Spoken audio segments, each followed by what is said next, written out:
The end of Stranger Things. I try to wrap my head around the fact that the show almost spans a decade.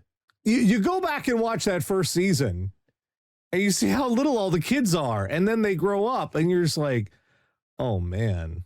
And you crumble into dust. After almost 10 years, did they manage to stick the landing, as it were?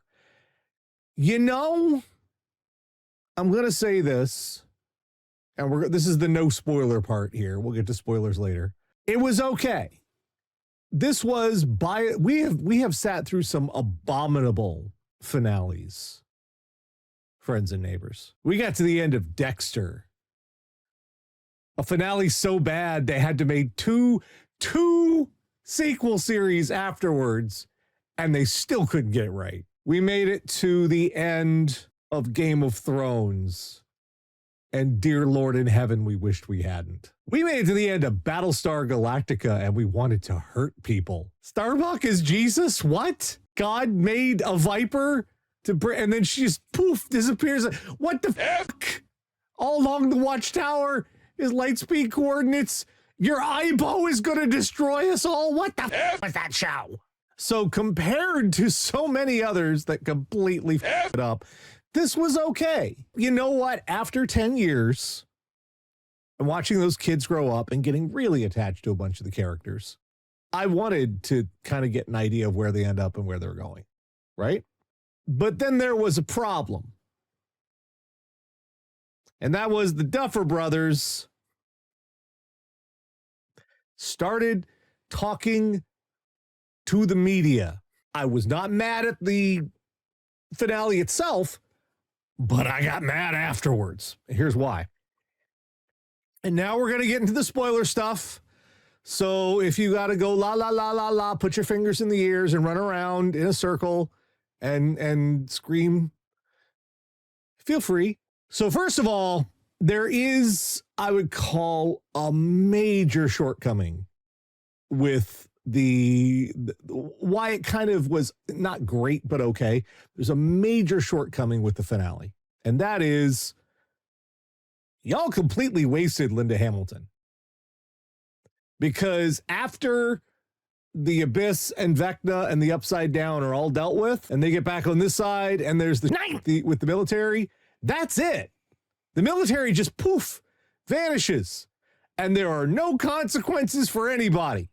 All through this season, they've been murdering soldiers, right? They've been flat out just on a guerrilla war. They've been doing some Red Dawn. It's got Nancy with a M16 just murdering people. Like, you remember back in season 1, Nancy Wheeler's high school girlish? Now she's just murdering the military, and then nothing happens. Nobody goes to jail. Nobody gets in trouble. And Linda Hamilton just vanishes. I feel like there was at least 10 more minutes involved in this that they decided they wanted to cut for pacing or for some reason. There was at least 10 more minutes. Just, that's the biggest weakness with the finale, in my opinion. Otherwise, it was okay. I had fun. The people who I actually cared about and the relationships and whatnot, they got to talk, they grew, they changed. People ended up in good places. I liked it. Now, let's talk about the big spoilery part. 11 fakes her death.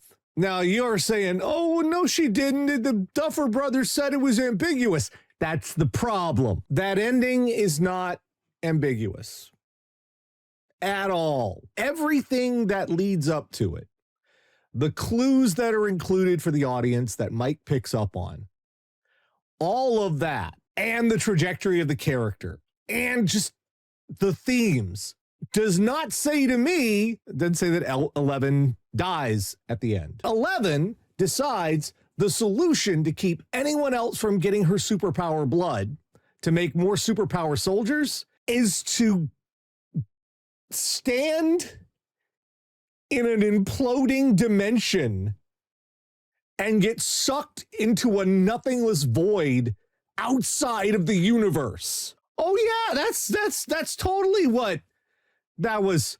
What? No. If you watch the finale, it's very clear. 11 lives. Okay? But then the Duffers started talking to the media and they said, we want y'all to decide if she lives or not. We want it to be ambiguous. No. Let's talk about ambiguous endings. Ambiguity in an ending has to serve the theme of the story. In this case, it really doesn't. This isn't like a Lady or the Tiger situation, because you come to the end and not knowing makes you go back and reconsider how you interpret the story and how you go from that's not here. The reason why they're going to the press and saying that it's ambiguous is because that is a wonderful way to get people to write dozens of articles about fan theories, about what you may have missed, about making freaking YouTube videos with circles and arrows and all that crap. Content mill.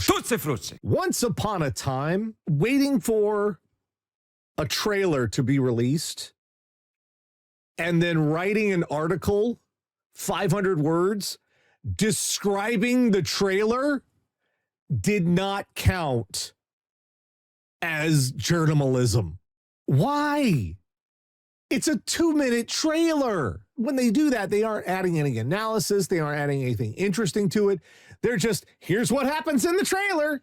I know, I just watched the thing. Why the do you write an article about this? Because search engine optimization crap and the clicks for money and all this crap. That's why they're going and saying it's ambiguous. You can challenge your audience.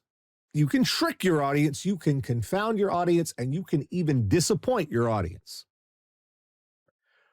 But don't ever bullshit your audience. They're trying to do this to serve commerce, not what you created. Y'all know damn well you intended that character to live, you idiots. Think of it this way, all right? If you've seen the finale, consider the finale without that ambiguous ending. Do you have a lot of feelings about it one way or another? All right, now put it back in.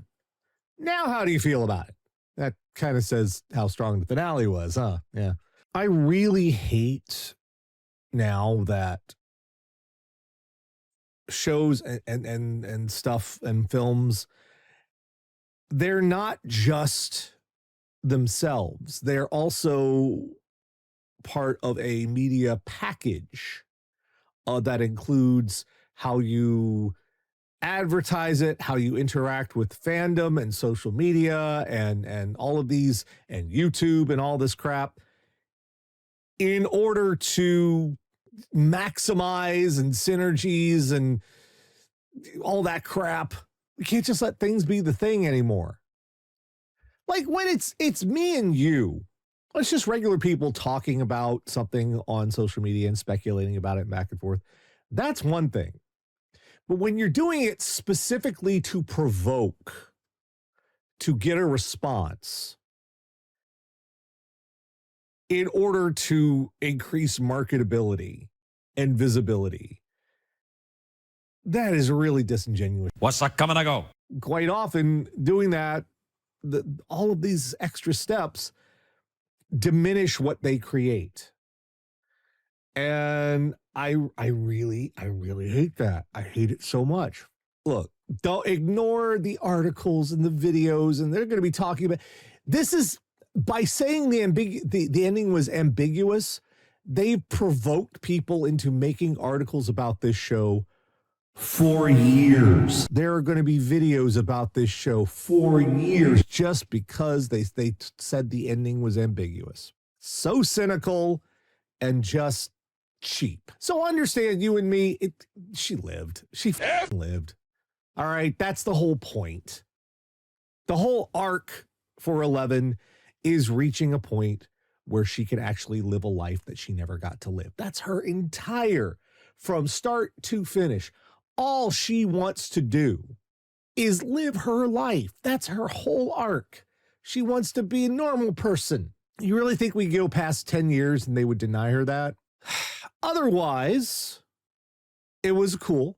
There's some really cool moments, some cool effects. There's some not so great green screen. Oh, You got to get your compositing a little more straightened out, folks, because that was a little. And they gave Winona Ryder an axe, and she beheaded a guy. That was cool. Winona Ryder cut a guy's head off. That was cool. Now, there's going to be Stranger Things spinoffs, they've said. And I'm going to tell you right now, they're not going to work. Not unless there's some magic miracle stuff. I know the Duffers are not involved specifically. There's like an animated one coming out this year, Tales from 85, which is like in between seasons kind of stuff. And I'm like, okay. They're going to be doing stuff related to this. And I'm already going to tell you it's not going to work because they're trying to separate it from these characters and this setting. And after that first season of Stranger Things, what kept us coming back, at least me personally, and for a lot of other people, was the characters and their relationships. Yeah, sure, the weird stuff was going, and we had questions and all that, but it was about those characters and how they interacted and how they were going to end up. And oh no, Max is in a coma. It was lightning in a bottle that first season. You would have to be able to do that again to get people on board for a spinoff. Maybe they can. Maybe somebody's going to do something freaking brilliant, and I'm going to be like, yes. I'm just saying I don't think it's going to be super likely. And, maybe after 10 years, can we just have one franchise that's over? We ended in a good place. I was happy with the payoff. It's time to stop. There's a lot I liked about the season. Dustin was absolutely, for me personally, standout. I like to see that. That character's development felt really good. It was sweet. It could have gone a lot worse. I'm going to say that. This probably feels like a solid B. Yeah, B. I'd give it a B. You'd get an 80. This is the kind of, you'd turn it in, you get an 80, you'd come to me, complain later that I'd wreck your GPA, and I'd say, look, I just give the work the grade it deserves. I'm sorry. Next time, do better.